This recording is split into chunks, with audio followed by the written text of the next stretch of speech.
سردی کا موسم تھا اور سردی اس وقت اپنی انتہا کو پہنچ چکی تھی۔ رات کے 2 بجے کا ٹائم تھا، ہر طرف دھند اور سردی کا راج تھا۔ ہاتھ کو ہاتھ نہیں دکھائی دے رہا تھا، مگر پھر بھی سردی اور دھند میں ایک گاڑی بہت تیزی سے سڑک پر دوڑ رہی تھی۔ قبرستان کے دروازے پر آ کر رکی۔ ہر طرف اندھیرا اور جگہ جگہ سے اٹھتا دھواں ایک عجیب سا منظر پیش کر رہا تھا۔ گاڑی کی لائٹس بھی اب بند ہو چکی تھی۔ سفید لباس میں شاندار پرسنالٹی والا ایک نوجوان گاڑی سے نمودار ہوا۔ اس کے ہاتھ میں کچھ سامان اور ایک بڑے بکرے کی سری تھی۔ نوجوان قبرستان کے گہرے حصے کی طرف بڑھ رہا تھا۔ اس کے چلنے اور بار بار رکنے کے انداز سے صاف پتہ چل رہا تھا کہ اسے شدید ڈر اور خوف کا سامنا کرنا پڑ رہا ہے۔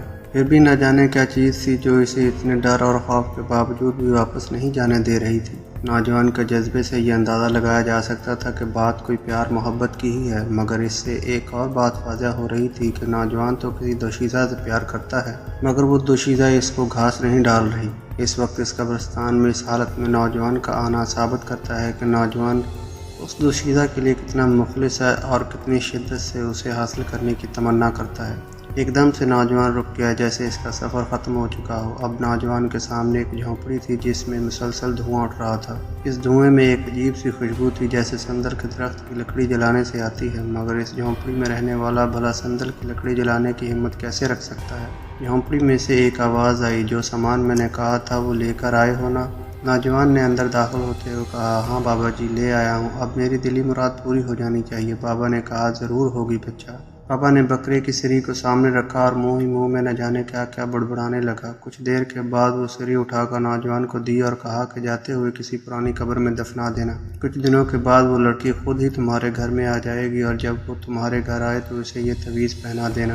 نوجوان نے تعویذ لیا اور وہاں سے چل پڑا۔ قبرستان میں اندر کافی اندھیرا تھا۔ اس کو پرانی قبر تلاش کرنے میں بہت مشکل ہو رہی تھی، مگر نوجوان کے جذبے بہت گہرے تھے اور حوصلہ بہت زیادہ بلند تھا۔ اس نے آخر قبر تلاش کر ہی لی، اور پھر نوجوان گاڑی پہ بیٹھا اور گاڑی پھر سے سنسان سڑک پر دوڑنے لگی۔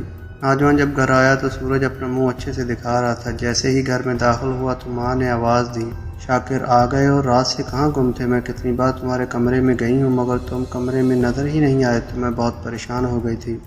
شاکر نے کہا کہ میں رات علی کے ساتھ اس کے گھر میں ہی تھا، صبح کے پیپر کی تیاری کر رہے تھے۔ اچھا تو اب کہاں سے آ رہے ہو؟ امی بتایا تو ہے کہ علی کے گھر تھا، ابھی بھی وہاں سے ہی آ رہا ہوں۔ شاکر کافی غصے میں بول رہا تھا۔ ماں نے شاکر کی قمیض پر لگے مٹی کے داغ تو دیکھ لیے تھے، مگر بولی کچھ بھی نہیں۔ شاکر کمرے میں جا کر سو گیا۔ شاکر کے گھر کے حالات بھی آج کل کچھ اچھے نہیں تھے۔ باپ نے اپنے اچھے دور میں 2 مکان بنا رکھے تھے، بس انہی کے کرایہ سے گھر چل رہا تھا۔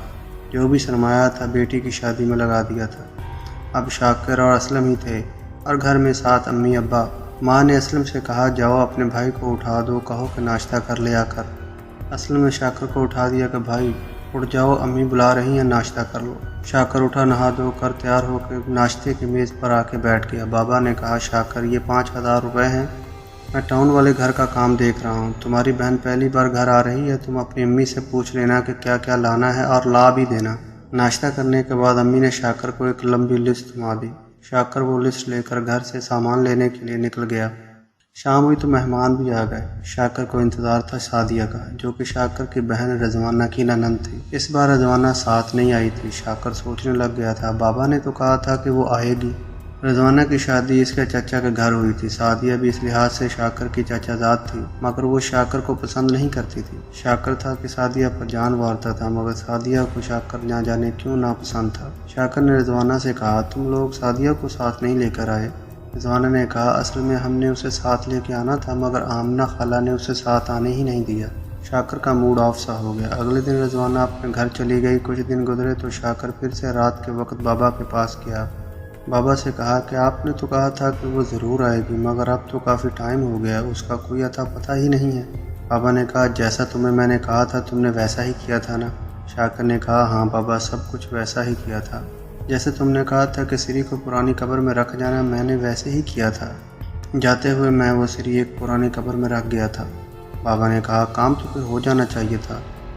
مجھے لگتا ہے کہ اس لڑکی کے ہمزاد بہت بھاری ہیں، اس کو زیر کرنے کے لیے کچھ اور ہی کرنا ہوگا۔ تم ایسا کرو کہ ایک کالے بکرے کا انتظام کرو اور کچھ کالی موم بتیاں اور 7 میٹر کالا کپڑا بھی ساتھ لیتے آنا۔ میں اس کا اب مکمل کلا کما کر دوں گا۔ اس بار وہ ایڑیاں رگڑتی تمہارے پاس آئے گی۔ شاکر بہت خوش ہوا۔ اس نے کہا، سچ بابا ایسا ہوگا نا؟ بابا نے کہا کیوں نہیں ہوگا، میں علم ہی ایسا کروں گا۔ مجھے اندازہ نہیں تھا کہ اس کے ہمزاد اتنے مضبوط نکلیں گے، مگر اب تو پتہ چل چکا ہے نا کہ کمی کہاں پر ہے۔ اس بار تو وہ دیکھنا کیسے تمہارے پاس آتی۔ شاکر وہاں سے اٹھا اور گھر آ گیا۔ بہت خوش بھی تھا کہ اب کی بار بابا نے جو علم کرنا ہے اس سے تو سعدیہ میرے پاس آ ہی جائے گی اور میں اپنے مقصد میں کامیاب ہو جاؤں گا۔ پھر مجھے سعدیہ سے کوئی بھی نہیں جدا کر سکے گا۔ گھر آ کر شاکر نے حساب لگایا اس مقصد کے لیے اسے کتنی رقم کی ضرورت پڑے گی۔ حساب لگانے پر پتہ چلا کہ 60,000 کا تو بکرا ہی آئے گا، باقی کا سامان بھی 4 یا 5,000 میں آ ہی جائے گا۔ لگ بھگ اس کام کے لیے 80,000 روپے کی ضرورت پڑے گی۔ اس مقصد کے لیے شاکر سوچنے لگا اب یہ 80,000 روپے کہاں سے آئیں گے۔ شاکر نے اپنی موٹر سائیکل بیچنے کا سوچا۔ شاکر بازار گیا اور موٹر سائیکل کو بیچ آیا۔ اگر کار کو بیچتا تو اور بھی بڑی مشکل میں آ سکتا تھا، مگر موٹر سائیکل کچھ خاصی پرانی تھی، 30,000 روپے میں ہی فروخت ہوئی۔ گھر آ کر کہا کہ میری موٹر سائیکل چوری ہو گئی ہے۔ گھر والوں نے افسوس تو کیا مگر شاکر کو کچھ کہا نہیں۔ اب شاکر کے پاس 30,000 روپے تھے، مگر اسے ابھی بھی 50,000 روپے کی اور ضرورت تھی۔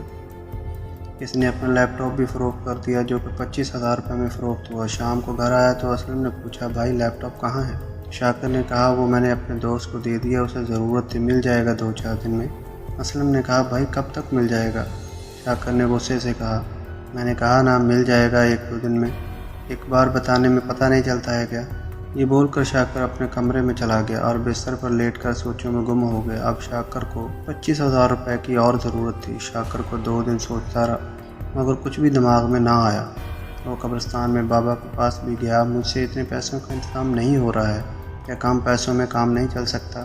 بابا نے کہا تم کچھ دن اور دیکھ لو، اگر ہو جائیں تو آ جانا تم، نہیں تو میں کچھ بھی نہیں کر سکتا۔ میرے عمل کے لیے ہر چیز کا ہونا ضروری ہے، ایک بھی چیز کم ہوئی تو میں عمل نہیں کر سکوں گا۔ تم جاؤ اور سامان لے کر آؤ۔ شاکر نے بہت کوشش کی مگر شاکر کے پاس اب کوئی راستہ ہی نہ تھا۔ شاکر نے گھر میں ہی چوری کا پلان بنایا۔ شاکر رات میں اٹھا اور اپنی امی کی الماری سے اپنی امی کے سونے کا کنگن اٹھا لیے اور اپنے کمرے میں جا کر بستر پر سو گیا۔ شاکر صبح اٹھا تو گھر میں ہر طرف شور مچ رہا تھا، گھر میں چوری ہو گئی اور سونے کے کنگن اٹھا لیے گئے ہیں۔ شاکر بھی گھر والوں کے ساتھ پریشانی کا ڈرامہ کرنے لگا۔ اسے جب پتہ چلا کہ بابا صبح سے تھانے میں رپورٹ درج کروانے گئے ہوئے ہیں تو اس کے تو سارے طوطے ہی اڑ گئے۔ شاکر پریشانی میں ادھر ادھر دیکھنے لگا۔ اتنے میں پولیس کے 2 اہلکار اور ایک لیڈی کانسٹیبل بھی آ گئی۔ وقوعے کو اچھی طرح دیکھنے کے بعد پولیس والے آپس میں مشورہ کرنے لگے۔ پولیس کانسٹیبل نے شاکر کی ماں سے کہا کہ گھر میں کون کون رہتا ہے؟ شاکر کی والدہ نے بتایا میں، میرے شوہر اور 2 بچے۔ کانسٹیبل نے کہا سب کو یہاں سامنے بلا لائیں۔ شاکر کی والدہ نے کہا سب ہی یہاں موجود ہیں۔ کانسٹیبل نے کہا تو بس پھر یہاں ہی رہیں، ہمیں شک ہے کہ آپ کا سارا سامان گھر ہی میں موجود ہے۔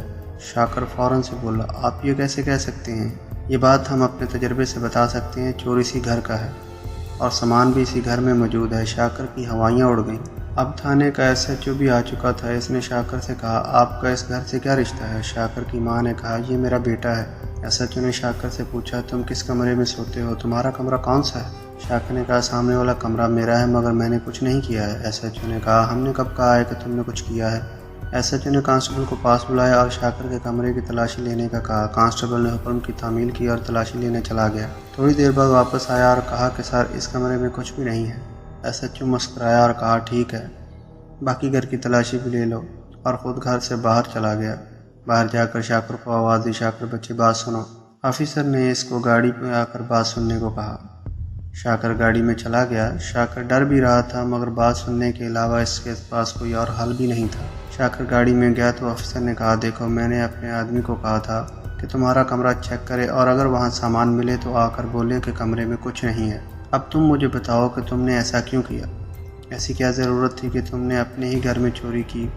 دیکھو اگر تم مجھے سچ بتا دو گے تو میں تمہیں کچھ نہیں کہوں گا، اگر تم سچ نہیں بتاؤ گے تو حوالات کی ہوا کھانے کو تیار ہو جاؤ۔ شاکر کافی ڈرا ہوا تھا۔ اس نے کہا کہ سر آپ وعدہ کریں کہ کسی کو کچھ نہیں بتائیں گے۔ آفیسر نے کہا بچے تم ابھی بہت چھوٹے ہو، میں نہیں چاہتا ہوں کہ میری وجہ سے تم جرم کی دنیا میں قدم رکھو۔ تم مجھے سچ بتاؤ گے تو میں تمہیں کچھ نہیں کہوں گا بلکہ تمہارے ماں باپ سے بھی تمہیں بچا لوں گا۔ شاکر نے آفیسر کو سب کچھ بتا دیا۔ آفیسر نے شاکر کے گھر والوں سے بچا کر سامان اپنی گرفت میں لے لیا اور پھر کچھ ٹائم کے بعد شاکر کے گھر والوں کو واپس بھی دے دیا۔